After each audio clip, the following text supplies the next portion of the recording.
ವೈಶಾಲಿ ಹೆಸರು ಎಷ್ಟೊಂದು ಸುಂದರವೋ ನನ್ನ ಅಕ್ಕ ವೈಶಾಲಿ ಕೂಡ ಅಷ್ಟೊಂದು ಸುಂದರ. ಮದುವೆಯಾಗಿ 2 ಮಕ್ಕಳ ತಾಯಿ. ಸ್ವಲ್ಪ ಮಟ್ಟಿಗೆ ದಪ್ಪವಿದ್ದರೂ ಮೈ ಎತ್ತರಕ್ಕೆ ತಕ್ಕಂತೆ ಸಖತ್ತಾಗಿತ್ತು. ಗಂಡನದು ಮಿಲಿಟರಿ ನೌಕರಿ ಮಾಡುವಾಗ ನಾನು ಅಲ್ಲೇ ಹೋಗಿದ್ದೆ. ಇವಳು ನನ್ನ ಮೇಲೆ ಬಹಳ ಪ್ರೀತಿ. ನಾನು ಅಲ್ಲಿ ಹೋದಾಗ ಅವಳು ನನ್ನೊಂದಿಗೆ ಶಾಪಿಂಗ್ ಹೋಗಲು ಬಯಸುತ್ತಿದ್ದಳು. ನಾನು ಹಲವಾರು ಬಾರಿ ಅವಳಿಗೆ ಇಷ್ಟವಾದದ್ದನ್ನು ಬಟ್ಟೆ ಆಯ್ಕೆ ಮಾಡುತ್ತಿದ್ದೆ. ಮಾವ ಡ್ಯೂಟಿಗೆ ಹೋದಾಗ ನಾವಿಬ್ಬರೇ ಮನೆಯಲ್ಲಿ ಇರುತ್ತಿದ್ದೆವು. ಅವಳು ಕೆಲಸ ಮಾಡಿ ಸುಮಾರು 11ಕ್ಕೆ ಸ್ನಾನ ಮಾಡುತ್ತಿದ್ದಳು. ಜಳಕ ಮಾಡುವಾಗ ಅವಳನ್ನು ಕದದ ತುದಿಯಿಂದ ಬೆತ್ತಲೆ ನೋಡುತ್ತಿದ್ದೆ. ತುಣ್ಣಿ ನಿಮಿರಿ ನಿಲ್ಲುತ್ತಿತ್ತು. ಅವಳ ತುಂಬು ಮೊಲೆಗಳು ಬಹಳ ಇಷ್ಟವಾಗುತ್ತಿದ್ದವು. ಒಂದು ಸಲ ನಾನು ರೂಮಿನಲ್ಲಿ ಮಲಗಿರುವಾಗ ಅವಳು ಜಳಕ ಮಾಡಿ ಬಂದು ಬೆತ್ತಲೆಯಾಗಿ ಬಟ್ಟೆ ಹಾಕುವಾಗ ನಾನು ಎಚ್ಚರದಿಂದ ನೋಡುತ್ತಿದ್ದೆ. ಆಹಾ!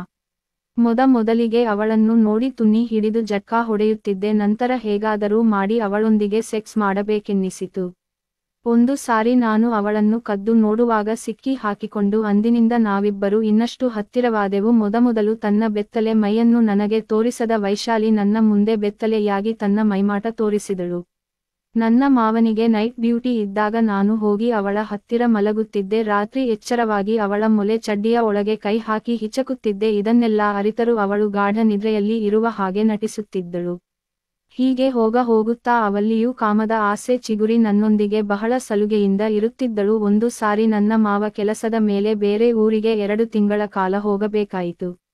ಆಗ ಅವಳೊಂದಿಗೆ ನಾನು ಮತ್ತು ಮಗ ಮಾತ್ರ ಇದ್ದೆವು. ಅವರು ಹೋದ ನಂತರದ 2 ದಿನಗಳಲ್ಲಿ ನಮ್ಮ ಮೊದಲ ಮಿಲನವಾಯಿತು. ಅವಳು ಅಡುಗೆ ಮನೆಯಲ್ಲಿ ಇದ್ದಳು. ನಾನು ಹಿಂದಿನಿಂದ ಹೋಗಿ ಜೋರಾಗಿ ತಬ್ಬಿಕೊಂಡೆ. ಅವಳು ನನ್ನ ಸುಖ ಸ್ಪರ್ಶ ಎಂಜಾಯ್ ಮಾಡಿದಳು. ಮಗನನ್ನು ಶಾಲೆಗೆ ಕಳುಹಿಸಿ ಇಬ್ಬರು ಕೂಡಿ ಜಳಕ ಮಾಡಿ ಅವಳು ಸೀರೆಯುಟ್ಟು ರೆಡಿಯಾದಳು. ಇಬ್ಬರೂ ಮೊದಲೇ ನಿಶ್ಚಯಿಸಿದಂತೆ ಸಮೀಪದ ದೇವಸ್ಥಾನಕ್ಕೆ ಹೋಗಿ ಮದುವೆಯಾದೆವು. ನಾನು ಅವಳಿಗೆ ತಾಳಿ ಕಟ್ಟಿದೆ. ಇಬ್ಬರೂ ಮನೆಗೆ ಬಂದು ಜೊತೆಯಾಗಿ ಊಟ ಮಾಡಿ ಸಂಜೆ ಮೊದಲನೇ ರಾತ್ರಿಯ ತಯಾರಿ ಮಾಡಿದೆವು. ಸಂಜೆ ಇಬ್ಬರೂ ಊಟ ಮಾಡಿ ನನಗೆ ಅವಳು ಹಾಲು ತೆಗೆದುಕೊಂಡು ಬಂದಳು. ಇಬ್ಬರೂ ಹಾಲು ಕುಡಿದು ನಾನು ಅವಳನ್ನು ಜೋರಾಗಿ ತಬ್ಬಿಕೊಂಡು ತುಟಿಗಳನ್ನು ಚುಂಬಿಸಿದೆ. ನಂತರ ಅವಳನ್ನು ಸೀರೆ ಕಳಿಸಿ ಬ್ರಾ ಹಾಗೂ ಕಾಚದ ಮೇಲೆ ಮಲಗಿಸಿದೆ. ಅವಳು ನನ್ನ ಶರ್ಟ್ ಪ್ಯಾಂಟ್ ಕಳಿಸಿ ಚಡ್ಡಿಯನ್ನು ಕೆಳಗೆ ಎಳೆದು ತುಣ್ಣಿಯನ್ನು ಕೈಯಲ್ಲಿ ಹಿಡಿದುಕೊಂಡಳು. ನಾನು ಅವಳನ್ನು ಎಳೆದು ಜೋರಾಗಿ ತಬ್ಬಿಕೊಂಡು ತುಟಿಗೆ ಮುತ್ತಿಟ್ಟೆ. ನಂತರ ಅವಳ ಮೊಲೆಗೆ ಮುತ್ತಿಟ್ಟು ಜೋರಾಗಿ ಹಿಚುಕಿದೆ. ಅವಳ ಮೊಲೆಯ ನಿಪ್ಪಲ್ಸ್ ಅನ್ನು ಒತ್ತಿದೆ. ನಂತರ ಅವಳ ತುಲ್ಲಿನ ಒಳಗೆ ಬೊಟ್ಟು ಹಾಕಿ ಹೊರತೆಗೆದು ಚೀಪಿದೆ. ಅವಳು ಈ ಸುಖವನ್ನು ಅನುಭವಿಸುತ್ತಿದ್ದಳು. ಅಲ್ಲಿಗೆ ನಾವಿಬ್ಬರು ಕಾಮ ಸುಖದಲ್ಲಿ ತೆಲಾಡುತ್ತ ತುಣ್ಣಿಯನ್ನು ಅವಳ ತುಲ್ಲೊಳಗೆ ಹಾಕಿ ಜೋರಾಗಿ ಹಿಂದೆ ಮುಂದೆ ಮಾಡಿ ಒಳಗಡೆ ರಸ ಬಿಟ್ಟೆ. ತುಣ್ಣಿ ಹೊರತೆಗೆದು ಅವಳಿಗೂ ಚೀಪಿಸಿದೆ.